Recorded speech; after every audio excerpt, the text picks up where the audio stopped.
Okay, what's your name? My name is Erica Parker. Where are we located, Miss Erica? In East St. Louis, off of 31st Street. Okay. 32nd Street, actually, sorry. Okay, give us a little background about you, Miss Erica. Well, I'm naturally from here, but when I was turned 16, I moved to Chicago, and then I got turned on dope, you hear me? I've been out there, and then I got locked up when I was 25 for a murder. I got stabbed in the eye for prostituting, you hear me? I went from doing cocaine to doing fentanyl, and had both habits, and pretty much fucked up my whole life. I was always a good, educational gal, but led to doing drugs, being out here, that want, the addiction, and not really having nowhere to go. Now, I got good loving family, but certain family ain't gonna put up with your shit, and I respect that. Tell us about your family background growing up. Did you grow up in a two-parent household? Yes, I did. You hear me? Actually, basically a 3-parent household. My mother and father and my grandmother. All of them worked. My father, he did dope and stuff like that. But my mama never did drugs a day in her life, nor did my grandmother. They were real good people, very supportive, but got that wild hair in my ass, you hear me? Got shot a dick and here lost my mind and started running out in the street, and my family wouldn't deal with it, and then so I ran away. That's how I ended up in Chicago. And just went downhill from there. Then I got in trouble and then catching a murder, because you hear me, out there prostituting, you hear me, and got stabbed in the eye. But before that, I had caught a case dealing with a dude for dope and got caught with a gun, and I took the case for him. So when I got in trouble for the murder, they already considered me as a habitual criminal. So then it's been 6 years since I've been out. When I got out, I went back to doing dope and cocaine, But I can actually say now, I'm not doing fentanyl. It's been 6-7 months. I'm on a Suboxone program right now. But still in all, I still have an addiction because I'm out here chasing this cocaine. You hear me? So addiction's a trade addiction for another addiction. You hear me? And it doesn't even nothing out. But I learned I can't keep continuing to give myself excuses for what I'm doing because I'm out here. I can accept it. I learned if you don't deny yourself where you at, can't nobody else deny you. You're a person have more respect for you. You can sit where you at. Won't give a fuck you sucking a dick for $1 to $100. If a person see you respect yourself, they'll honor that. You won't be so much of the ass into the conversation. But now today, actually like dumb shit today, for real. I live with my mom, you hear me, and she been gone for out of town. I did everything I was supposed to do, and I called a friend called me, and he looked out for me for my Suboxone and paid for it, but as a friend, he brought me down here, and because I want to suck his dick, you hear me, he put me out at 12 o'clock midnight, you hear me, and I've been outside ever since, you hear me. Once again, my fault, you hear me, because, there's only so much you can ask for a person while a person wants nothing back, you hear me, especially when they know your circumstances. And I don't know, at first I was mad, but I'm more hurt the fact because I know that I had to hear my mom's mouth, because my mama know I've been doing good, you hear me? She don't have my little fuck up, you hear me? But staying out all night long, that's something that she don't like, you hear me? Because she figure like I'm gonna fall back. And I don't know. Right now, I guess today actually kind of a good day because I probably need to get this off my chest, you know what I mean? And they say God put people in your life for right reasons, right moments. And, just to, right now, know that I'm alive, but I can do better. How old are you, Miss Erica? I'm 36 years old. I turned 36 December the 15th. I was born in 1987. And, actually, my previous birthday was the first birthday I was ever actually be able to spend with my sister and them without being on fentanyl, and stuff. But she got shot 5 times, you hear me, on my birthday. So I let that be excuses when I went out and got high, you hear me, and just trying to find my way. But you hear me, at the same time, I'm accepting from where I'm at now. So I think I did a little bit more better than what I did yesterday. Because at first I made excuse for everything. Now I just accept it for what it is. You have any children? Yes, I have 3 girls. They live with their father in Mexico. Yeah, and he's a good guy. He got good girls. He ain't never said nothing bad about me. But I know where I'm at right now. And as a female, I don't want my daughters around me right now because I cannot provide them a direct. As a mother, yeah, because the child has that love. But as a womanhood, I can't give them to them because what I'm subjecting my own self to. And I don't know, I talk to him here and there, I wish I could be better, but it's something that I'm working on, because it's something that I want, but until I really want it and actually have the hunger for it, that's when I can stand on, Anything can't change overnight, but you got to be willing to try to make some adjustment to it, And right now, I'm just here. And right now, I was shot 10 times, And I got one of my kidneys blown out, you know, and I'm on dialysis right now, you know, keeping it real with you, I'm on dialysis right now, and I didn't take dialysis real seriously, but now I do now, even though even though I'm out here right now, make sure I have my ass in the house before 11 o'clock to get my ride there, but just stuff like that, you know. I already got life-threatening situations. Most people like, goddamn, straighten up. You hear me? You already going, you know, body ain't normal like everybody else's. But once you take that hit, or once you get that part of that dope, you know, it's a ghost chaser because you want it. You know, it ain't shit that a motherfucker can't tell you until you ready. You hear me? Tell everything. But then I don't want to go through the bullshit and get in trouble and then like got to sit down for it. You hear me?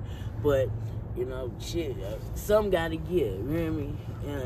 You know, and this, you know, reality is we out here, you hear me? And I grew up with the old school hoes, cause I got out here when I was younger, you hear me? So it's different, a lot different now, you hear me? I remember in East St. Louis, you could sell pussy up and down State Street and get good money. You know, you could barely make $10, $20 just to get a motherfucking high. And then it's what you subject yourself to, you know? People don't ever know who you know or who know who, you know? And shit like that. Words of conversation will beat you down faster than anything. And so, I really don't know. Maybe I need to get this off my chest with you, you know? And just now, you know, you see me walking up and down the street, it's cold as a motherfucker. I got my jacket, my coat in my hand, you hear me? Those motherfuckers got a coat like I got on right now, but out here trying to be prevailing to get something because I'm thinking about that high, you hear me? I'm not thinking about the fact that motherfucker get sick, you hear me? And be out there, I already ain't that good, our health already fucked up, but just keeping it real with you. So, what else? What's up? What led to the life of drugs, and what did you start with, and what did it lead to? Actually, it led to I had this boyfriend. His name was Chubb, and I seen the pink dormant pills. I found it, and when I asked him about it, you hear me? I said, "How did it make you feel?" He said, "The best high in the world." Now, you dealing with someone who's young and naive and stupid. You know, once you trying to be with a nigga, and I wanted to do it. He didn't tell me that it cost to have a dope habit. You hear me? And so after I learned what it is to have a dope habit, I was addicted. And then I wanted to do the cocaine, you hear me? And it just continuously on. You know, I've been getting high since I was 16 years old, you know. Which one is more addictive in your opinion? Heroin and fentanyl, because it's a physical habit. You gotta have it. You gotta make sure you wake up. Before you eat, before you wash your ass, you gotta get your sick off. You know, the cocaine thing, it's a must-have because, like, right now, I'm a dummy out here wanting it, but I can go to sleep and be able to eat if I calm down, real shit. But with that dope, yeah, I'll be throwing up sick. That's why I'm on Suboxone right now, you know. I've been doing it for 7.5, 8 months, you hear me? And I only failed 2 drug tests. I probably failed the one later on this week, but I'm trying once again. But for real, when it comes down to it, I just turned in one bad habit to make it one a little more longer. You hear me? Keeping it real. It really didn't make a difference, but only thing is, because I still got to deal with the Suboxone. And until I decrease my milligrams off of that, if I don't have it, I will get sick. It's just a controlled form of a white man's drug control form instead of me being out here in the street getting dope. You hear me? So I have a prescription so I can be able to balance it out. But for then, if I don't have it, I'll be back out here, you hear me? You know, ready to get down and make sure I get my sick off, you know, if I don't choose to straighten up, you know? Are you not afraid of the fentanyl? Because take us through people who don't understand and just reading and hearing about fentanyl and how dangerous it is. It's real dangerous. Actually, a guy who I really love died from a fentanyl overdose. And I'm telling you, people don't think about that, you know. I really understand what it means when you say nodding, your heart actually slowing down, you can't breathe. And I remember a time that I was so high, I should have snorted dope, you hear me?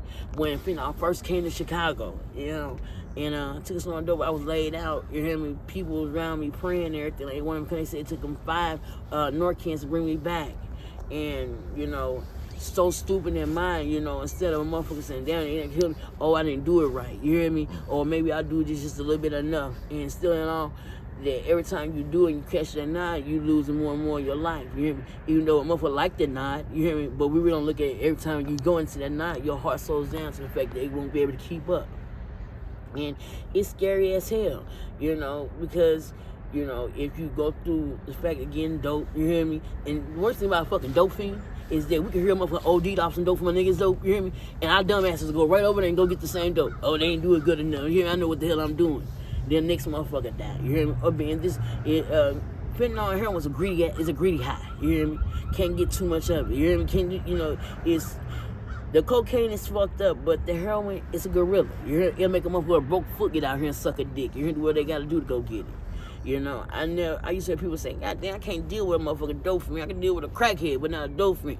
And even though I wasn't that type of person that still take dope, but dope would make you do that. You hear me? If a motherfucking, you know, a motherfucker got some money and see you dope sick throwing up, you'll get your ass beat the fuck up to try to get that money and get off with it. You hear me?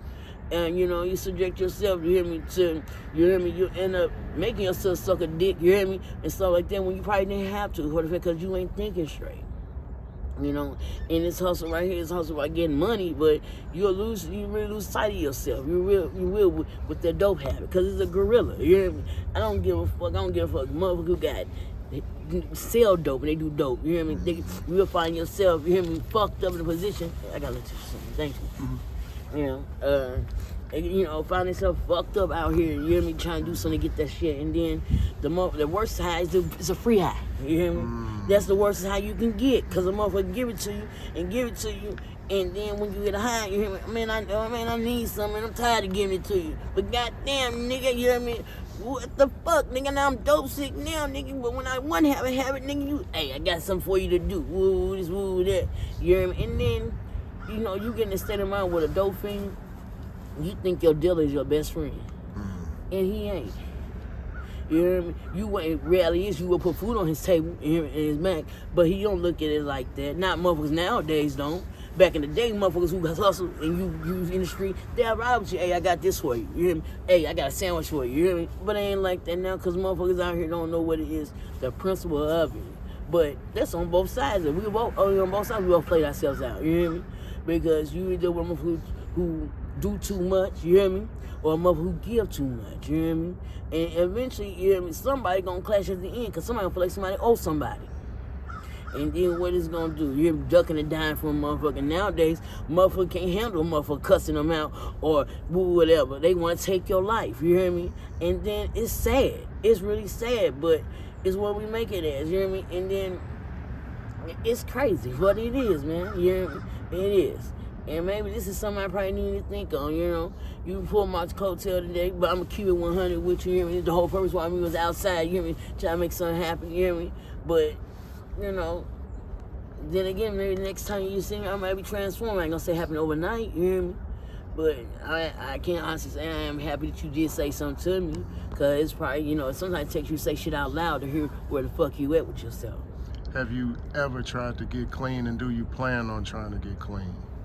Yeah, well, I do plan on getting clean. I have been clean. Okay, but like this. I was clean when I got locked up. You hear me? I got clean off of fentanyl because my kidneys went down. You hear me? And my shit was over with it, though. You hear me? When I tried to do dope, sniffing dope, I instantly go out. You hear me? So I decided not to. Then, you know, my sister got shot, and so that was the reason for me to decide to start back smoking crack.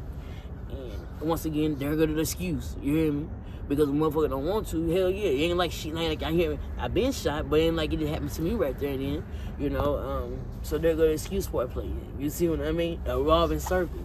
But it is what it is. I'm telling you the truth though. When was the last time you saw your children? Last year. How were they? How are they doing in Mexico? And how did they get in Mexico? Their father's Mexican. Wow. And you met him in Chicago, correct? Yeah, yes. They doing real good, you know. My daughters are.